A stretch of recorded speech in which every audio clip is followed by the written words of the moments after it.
లక్ష్మణ్ గారు, మరో అంశం ఏంటంటే నెక్స్ట్ 2028 ఎలక్షన్స్కి సంబంధించి రేవంత్ రెడ్డి గారు కొన్ని కీలకమైనటువంటి వ్యాఖ్యలు చేశారు. అంటే ఒక టీవీ ఇంటర్వ్యూతో మాట్లాడుతూ ఆయన చెప్తున్నారు. అంటే బీజేపీ దాంతోపాటు బీఆర్ఎస్ అనేది ఇద్దరు తోడుదొంగలు, ఇద్దరు కలిసి వాళ్ళు చేస్తూ ఉంటారు. వాళ్ళిద్దరికి కలిసి వచ్చినా కానీ ఈసారి కొడతాను అని చెప్పి మాట్లాడుతున్నారు. వీళ్ళు చూస్తేను బీజేపీ అని కాంగ్రెస్ ఇక్కడ ఇలా ఉంటారు అని చెప్పి బీఆర్ఎస్ మాట్లాడుతూ ఉంటుంది.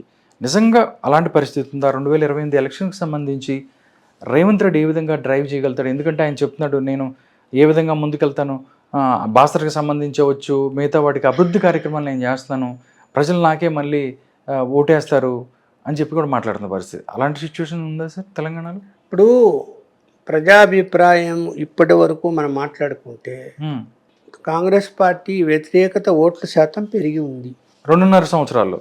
5 years ఉంటే 2.5 కంప్లీట్ అయింది.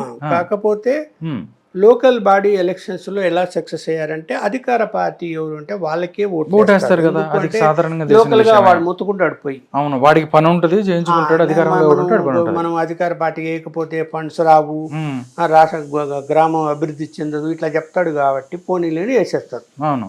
సో అది అయిపోయింది ఆ సబ్జెక్ట్. ఇంకేమైనా హైదరాబాద్ ఒకటి ఉంది మిగిలింది elections, greater Hyderabad election. Okay. So ఇది నగరం కాబట్టి దాని పెద్దగా తీసుకోవాల్సిన అవసరం లేదు. ఇక్కడ పెరిగిన వ్యతిరేక ఓటు శాతాన్ని తగ్గించుకోవడానికి ప్రయత్నాలు మొదలు పెడుతున్నాడు ఆయన. ఏంటి? అభివృద్ధి రూపంలో. మూసీ నది అంటాడు, లేకపోతే బాసర అభివృద్ధి అంటాడు, దేవాలయాల అభివృద్ధి అంటాడు, ఎయిర్పోర్ట్ ఆదిలాబాద్ ఎయిర్పోర్ట్ అంటాడు, తర్వాత నదులు అంటాడు, తర్వాత ప్రాజెక్టులు నిర్మాణాలు, పాలమూరు ప్రాజెక్టులు ఇవన్నీ కృష్ణా వాటర్ మీద ఉండేటి కట్టిస్తానంటాడు. ఇవన్నీ చెప్తున్నాడు. సమయం ఎక్కడుంది? ఇప్పుడు పెద్ద పెద్ద ప్రాజెక్టులు పూర్తి అయితే తప్ప అభిమానం రాదు, మొదలు పెడతానే రాదు. అలా మొదలుపెట్టి అన్నీ ఆగిపోయి ఉన్నాయి చాలా. ఇప్పుడు కాళేశ్వరం ఏమైపోయింది? కుంగిపోయింది, దానికి పాతి లేదు గతి లేదు, పక్కన పడేసి ఉన్నారు. కొన్ని ప్రాంతాలకు వాటర్ వెళ్ళటం లేదు, కొన్ని చెరువులు నిండటం లేదు. దానివల్ల అది అసంతృప్తి ఉంటుంది కదా ఆ ఏరియాల్లో. ఎప్పుడు రాని గ్రామానికి కూడా నీళ్ళు వచ్చాయి, ఇప్పుడు ఆగిపోయాయి. సో ఇప్పుడు ఏంటంటే తను కాంగ్రెస్ పార్టీ ఢిల్లీ నాయకత్వాన్ని ఒప్పించి తను పరిపాలన చేయగలుగుతున్నాడు. సరే, ఎలా ఒప్పించగలుగుతున్నాడు అంటే ఏదో వీళ్ళు రకరకాల ఆలోచనలు చేస్తున్నారు, ఆర్థికంగా సాయం చేస్తున్నాడు. ఇప్పుడు చూడండి, కేరళలో ఎన్నికలు జరుగుతున్నా, లేకపోతే ఇంకో చోట అస్సాంలో జరుగుతున్నా, ఎక్కడ జరుగుతున్నా కాంగ్రెస్ పార్టీకి సాయం చేస్తున్నారు ఆర్థికంగా అని చెప్పి ప్రతిపక్షాలు ఆరోపణ చేస్తున్నాయి. సో వాళ్ళకేంటి ఇక్కడ పరిస్థితి? కాంగ్రెస్ పార్టీ వాళ్ళ దేశంలో 3 రాష్ట్రాల తప్ప ఎక్కడ లేనప్పుడు వాళ్ళు ఎక్కడైనా ఎన్నికలు జరిగితే ఎవరి మీద డిపెండ్ కావాలా? హిమాచల్ ప్రదేశ్ చిన్న రాష్ట్రం, ఏమన్నా కర్ణాటక, ఆంధ్రప్రదేశ్, తెలంగాణ. కర్ణాటక వాళ్ళు ఆల్రెడీ ఏమి ఇచ్చారో తెలీదు, వాళ్ళు బండేసి కూర్చున్నారు.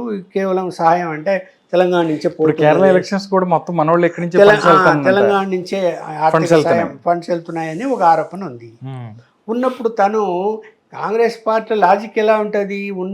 ఉపయోగించుకున్నప్పుడు ఉపయోగించుకుంటారు, దగ్గరకు వచ్చినప్పుడు తీసావతలు కొడతారు. అంత ఈజీ కాదు. అర్థమైందా? వాళ్ళ అధిష్టానం ఏం ఆలోచిస్తుందో ఎప్పటికప్పుడు క్యాల్కులేట్ చేసుకుంటారు వాళ్ళు. సో ముందు ఈయన అప్పటి వరకు అధికారంలో ఉంటాడా అనేది కూడా కాంగ్రెస్ పార్టీలోనే చర్చ నడుస్తుంది. మనం చెప్పడం ఉంటాడు అనుకున్నాము, ఉంటాడు, రేపు ఎలక్షన్ ఫేస్ ఈయనకే అప్పగిస్తారు అనుకున్నాం. ఎందుకు?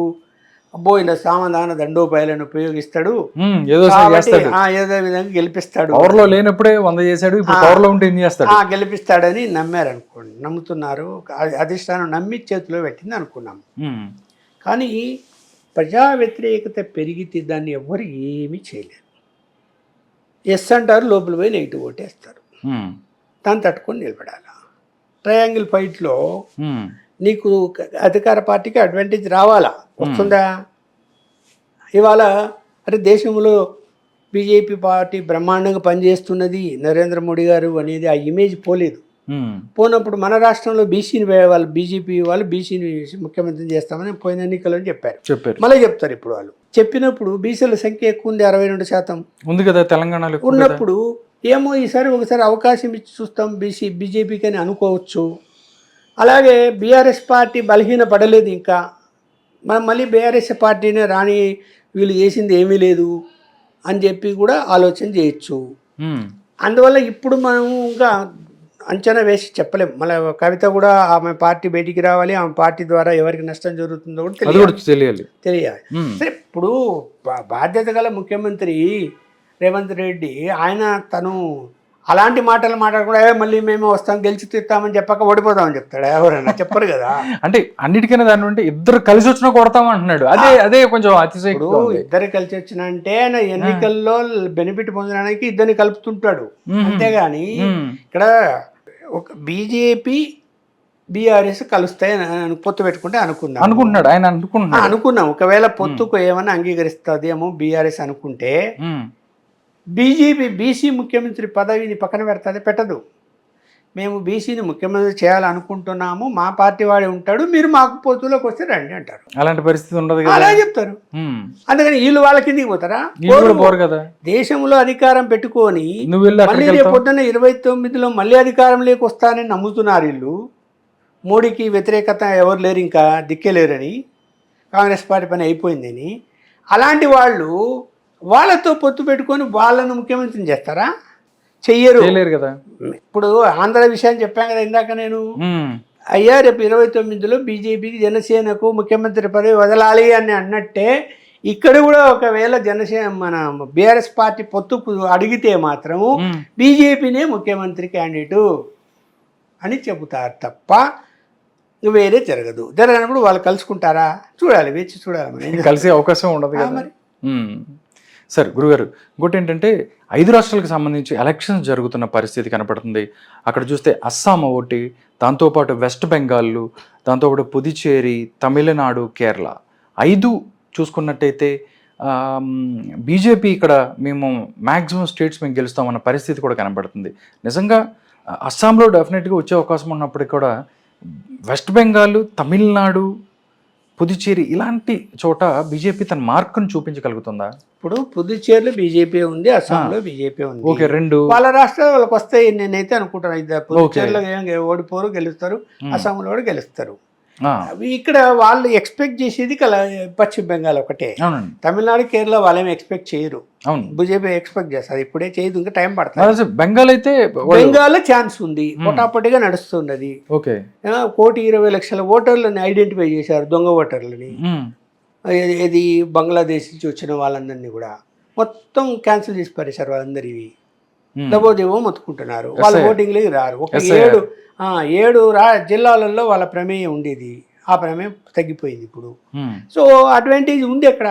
జనం కూడా వాళ్ళ యొక్క అరాచకాలు, దౌర్జన్యాలు 15 సంవత్సరాల పాలనలో ఎన్నో జరిగాయి అనమాట. అంటే ప్రభుత్వ వ్యతిరేకత శాతం పెరిగి ఉంటుంది కదా, కసి ఉంటుంది కదా. వాళ్ళు వచ్చి ఓటింగ్ లేక పాల్గొంటారు కదా వాళ్ళంతా.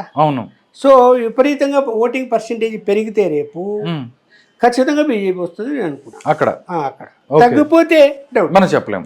సరే, ఇక్కడ చూస్తే తమిళనాడు చూసుకుంటే విజయ్ ఫ్యాక్టర్ ఏముంటుంది? విజయ్ కూడా కింగ్ అవుతాడా, కింగ్ మేకర్ అవుతాడా? కింగ్ అయ్యే సమస్య లేదు. డిఎంకే అక్కడ కొట్టేద్దంటారు. డిఎంకేని ఐఏడిఎంకే మధ్యనే జరుగుతుంది. తను ఇప్పుడు సినిమా యాక్టర్కు ఓట్లేసి గెలిపించే కాలం పోయింది, ఇప్పుడు లేదు. అంత క్రేజీ ఉంటుంది యూత్లో. ఎంత పర్సెంటేజ్ ఉంటారు? 1% ఉంటారా, 2% ఉంటారా? వాళ్ళ ఓట్లతో వాడిట్లా పవన్ కళ్యాణ్ చూపిస్తున్నారు. ఆయన కూడా అధికారులకు రాలే కదా అనుకుంటే. అప్పుడు అన్ని సీట్లకు పోటీ చేసి వచ్చాడా? 2 చోట్ల ఓడిపోయాడు కదా. 12 సంవత్సరాల తర్వాత మరి ఓడిపోయాడు. 2 చోట్ల పోటీ చేసి 2 చోట్ల ఓడిపోయాడు కదా ఆయన. మరి గెలవలేదే. ఇప్పుడు తెలుగుదేశము బీజేపీ కూటమి వలన తెలుగుదేశం ఓట్లు పడటం వల్ల గెలిచాడు అంతే. జనసేన ఓటుతో ఏం గెలవలేదు ఆయన. వాళ్ళ సొంత బలంతో గెలిచే పరిస్థితి లేదు కదా. ఇక్కడ అతను ఇప్పుడు కొత్తగా వచ్చాడు, ఇతనన్నా వచ్చి 15 సంవత్సరాలు అవుతుంది. రేపొద్దున ఆదరించే అవకాశం ఉంటుంది ఎవరికి? పవన్ కళ్యాణ్. జనంలో మిక్స్ అయిపోయాడు. అతను ఇప్పుడు సడన్ గా వచ్చాడు కాబట్టి ఇక్కడ అతను క్లిక్ అయిపోయి ఇక్కడ ఏదో వీళ్ళందరినీ కాదని ఆయనకే ఓట్లేసి ఆయన అధికారంలోకి వస్తాడని నేనైతే అనుకోవటం లేదు. వీళ్ళిద్దరి మధ్య పోటీ జరుగుతుంది. ఒకవేళ ఏదైనా సీట్లు కొద్దిగా తక్కువ వస్తే అతను అప్పుడు కింగ్ మేకర్ అవుతాడు అంతే. ఆయనకి ఏదైనా 10-20 సీట్లు వస్తాయి. కాబట్టి ఏఐడిఎం అక్కడ మామూలుగా కల్చర్ ఏంటంటే ఒకసారి డిఎంకే, ఒకసారి ఏఐడిఎంకే అనుకుంటూ వస్తారు. ఒక జయలలిత టైంలోనే 3వ వచ్చింది తప్ప, 2వ వచ్చింది తప్ప కంటిన్యూగా రాలేదు ఏ పార్టీ కూడా. సో ఇప్పుడు డిఎంకే ఉన్నప్పుడు నెక్స్ట్ ఏఐడిఎంకే రావాలా చూడాలి. కేరళ కూడా మేము తిరువనంతపురం కేరళలో బీజేపీ పుంజుకుంటుంది. తిరువనంతపురం మున్సిపాలిటీ గెలిచాం.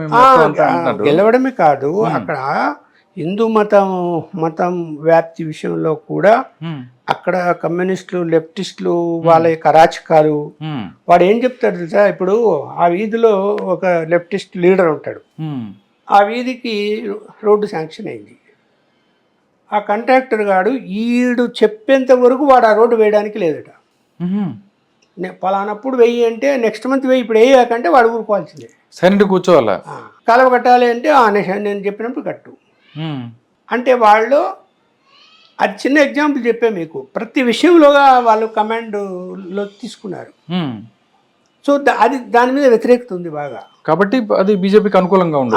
అది అది అది ఏమైపోయింది, అవతల కూడా ఎల్డిఎఫ్ కూడా లెఫ్టిస్టులే ఉన్నారు కాబట్టి, సిపిఐ ఉంది కాబట్టి, కాంగ్రెస్ ఉంది కాబట్టి, కొంత ఏమైందంటే వీళ్ళు దేవాలయాలు మతాన్ని సమర్థించడము, ఏదైనా దాడులు జరిగితే పోయి సపోర్ట్గా నిలబడ్డం, ఇవన్నీ చేసేసరికి కాస్త ఇంప్రూవ్ అయ్యింది బీజేపీ అక్కడ.